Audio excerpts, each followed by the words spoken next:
Are you ready for our next adventure? We're gonna do a good one this time. So we're on our way to buy a Teardrop camper.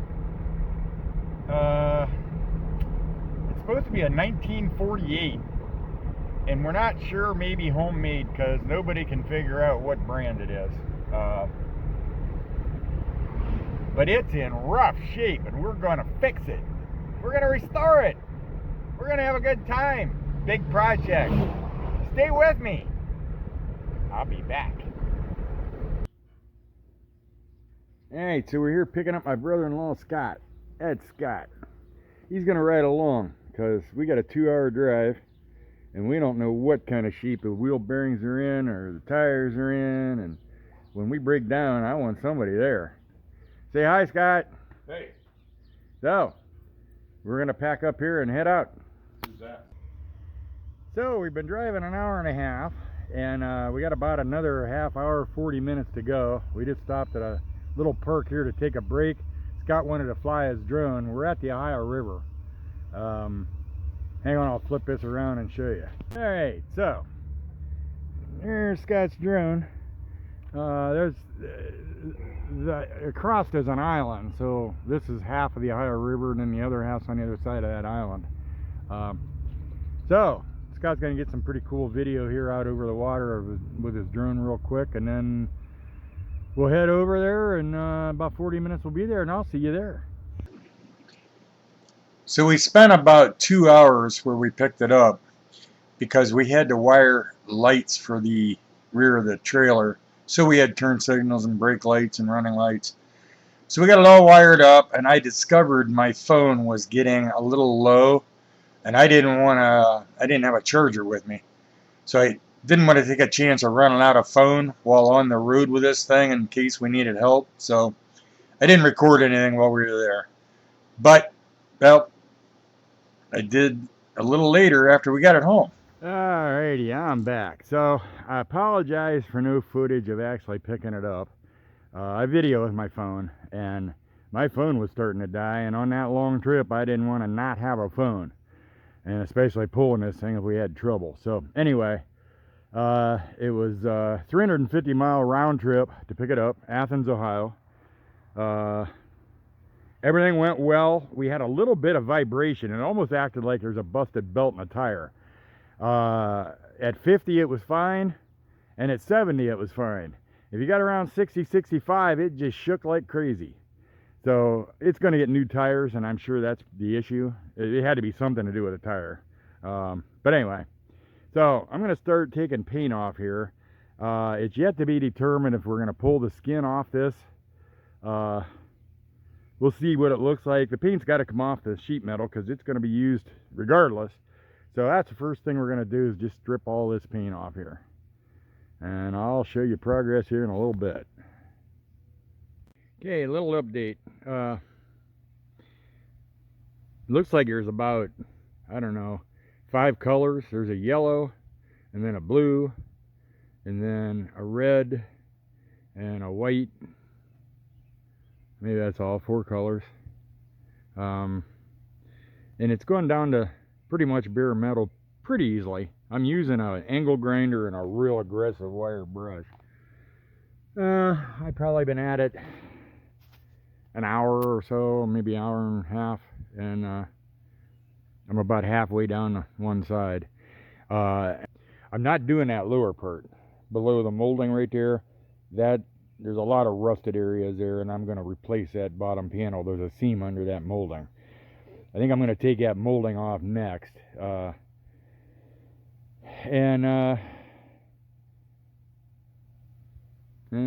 Oh, I got to take that eyebrow thing off, or whatever that is. Get that gobby thing off here. So anyway, still at it. I'll show you in a little bit. Okay, so there's the progress so far. About 3/4 or a little more than 3/4 done. Stripping off that side. I got the bottom panels that were bad all off. That molding off. It's rumbling thunder and sprinkling a little bit here, so I'm gonna take a break, and run to Menards and get some sheet metal and primer. And okay, so it's day 2 of the renovation. God, it's hot. It's like 88 degrees, and it's gonna be 92 here in a little bit. So I finished taking the rest of the paint off, or down to acceptable. Most of it's off. I just hit it with a little primer up there on a corner to see, make sure that was going to look smooth and it feels smooth.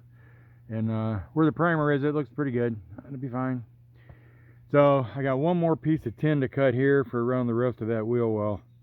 And there's going to be a, I don't know if I mentioned it, maybe I did, but there's going to be